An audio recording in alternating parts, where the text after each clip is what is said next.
Hello, my name is Herrera. This is my critical assignment fitness education presentation for Cal Baptist University Kinesiology 562. So for the past 6 weeks, we've been working on designing a fitness program for an adult population.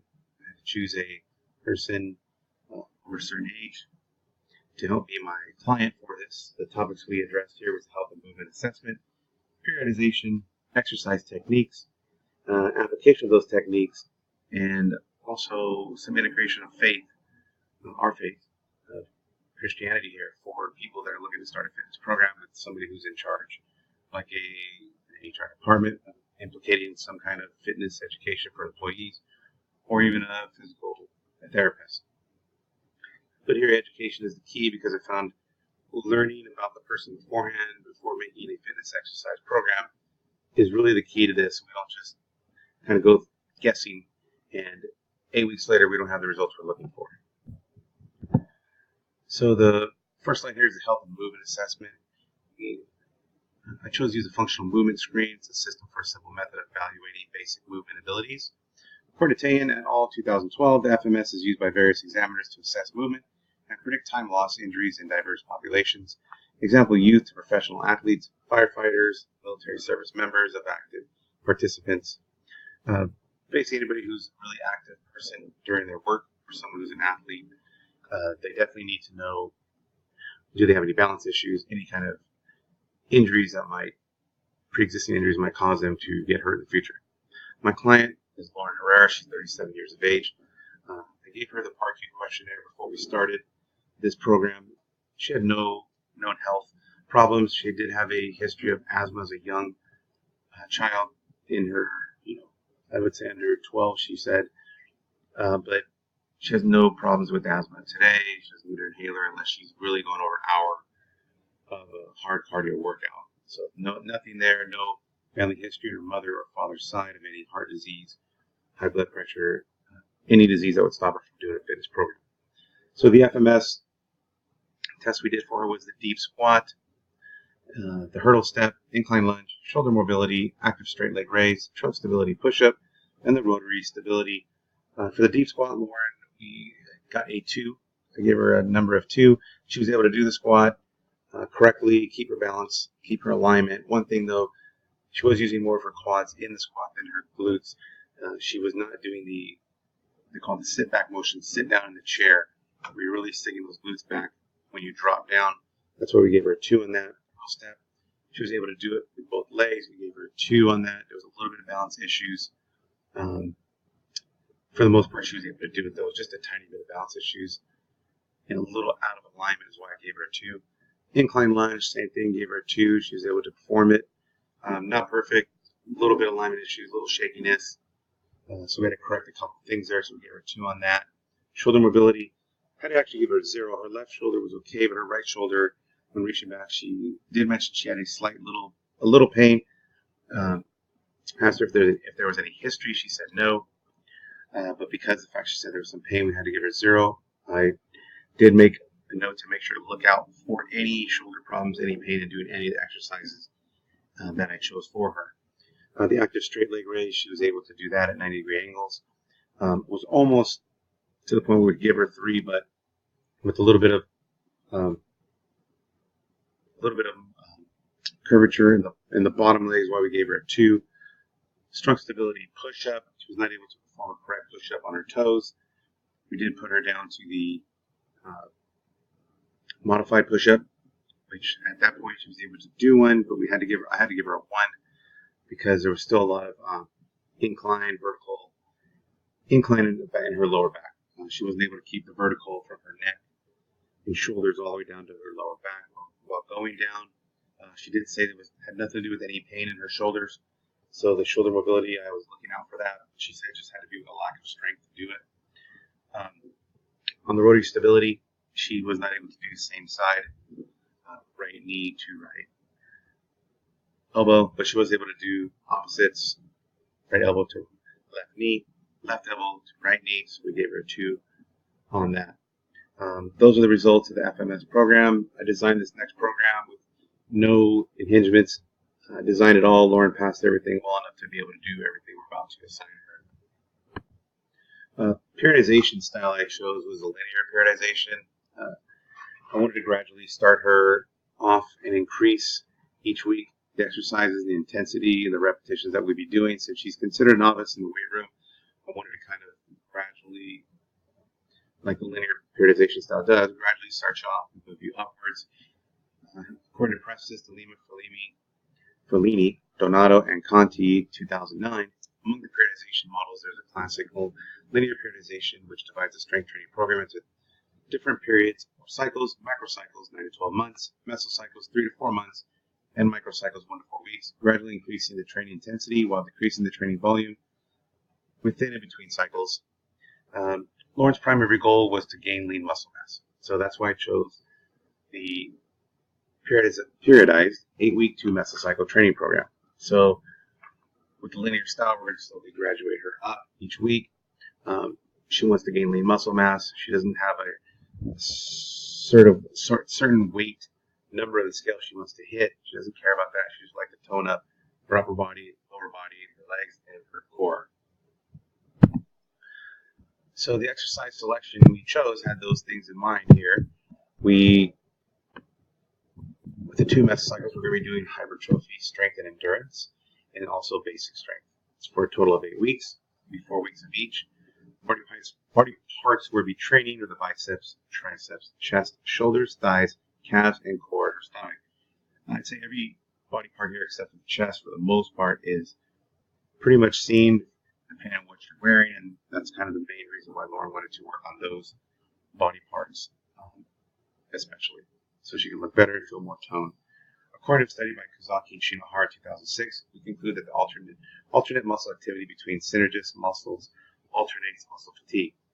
What that means is you don't want to go do a set 3 sets of 10 repetitions of a bicep curl and then go right to 3 sets of 10 repetitions of a hammer curl.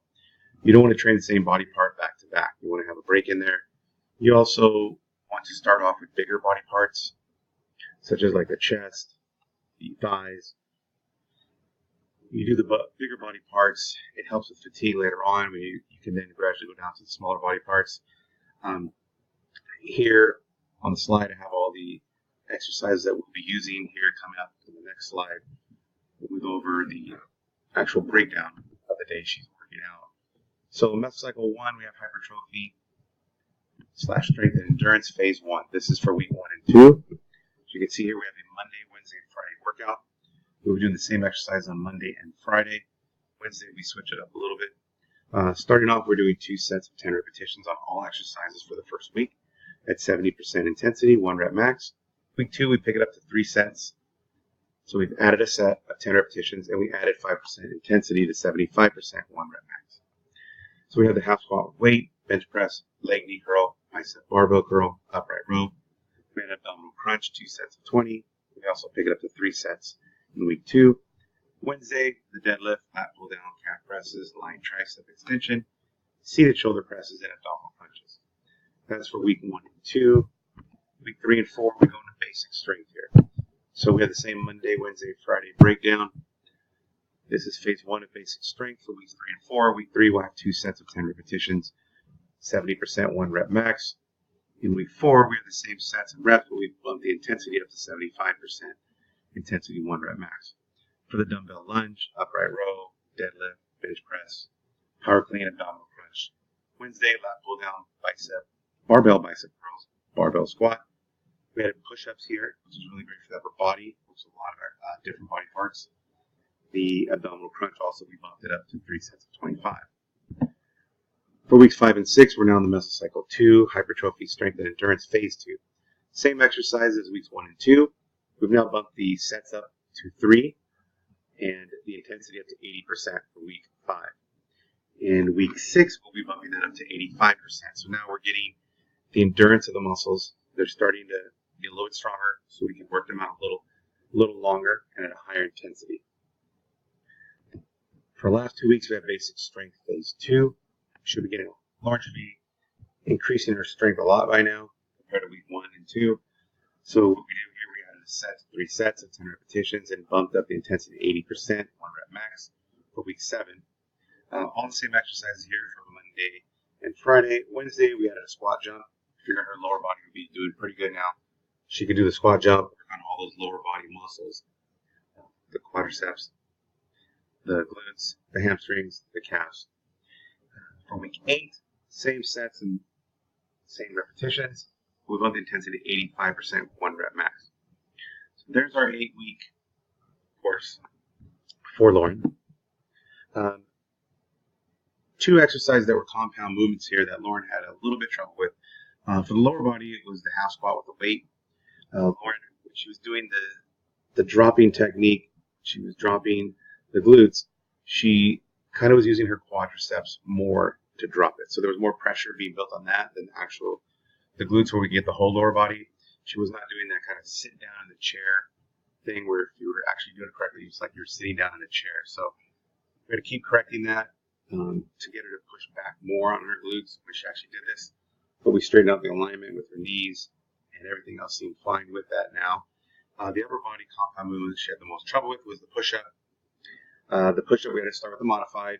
Had to make sure that her knees and toes were aligned with her shoulders and the upper body, her hips and the upper body. Make sure her hands were underneath her shoulders when doing the push-up, keeping her head up, looking about 3 inches out in front of her. There still was a lot of curvature in her back. So Lauren's going to keep working on that. We keep thinking it's just a lack of strength to be able to lift and core to actually be able to lift the whole torso at the same time as one unit set. So she's going to keep working on that core. I have a link to the video here that you can see me working those 2 exercises with Lauren. But she does know what she needs to work on. She's going to continue to do that so we can get some better results out of that push-up. Finally, here for application, faith integration. There's a couple quotes here from the Bible, 1 Corinthians 6:19-20. What know ye not, that your body is the temple of the Holy Ghost, which is in you, which ye have of God, and ye are not your own, for ye are bought with a price, therefore glorify God. These all kind of go hand in hand here. Romans 14:20. For me, destroy not the work of God. All things indeed are pure, but it is evil for that man who eateth with offense. Timothy 4:8. For bodily exercise profiteth little, but godliness is profitable unto all things, having promise of life that is now, and of that which is to come. These are all basically saying God has given us a gift by giving us our bodies. We need to take care of them and treat them as a temple that Jesus would treat his temple. When we do something bad to ourselves, we give ourselves bad food, we misuse, people use drugs, alcohol, prescription medicine, non-prescription medicines. Things that we do to our body, we put in our body, we're doing is we're actually sinning against God. We're doing something against God because this is his body that he's given us on loan, basically. So we got to make sure we take care of ourselves. That's what basically all these verses are saying. Take care of yourself, be physically fit, because if we're not, we're actually insulting God and going against our faith because we're not appreciating and treating our body as the gift that God gave us. Like when we have a child, we treat that child as like, this is a gift from God. We need to treat our bodies the same way. This is a gift from God. Final here is my references from the Bible.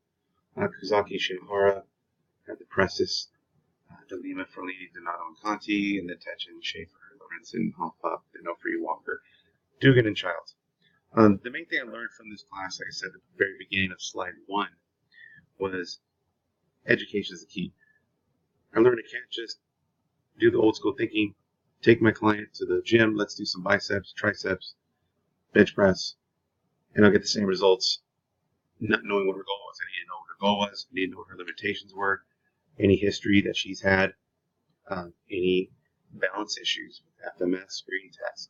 That was great, helping us pick things out. So this is my presentation. Hope you enjoyed it. If you have any questions, leave comments when we have our discussion. Thank you.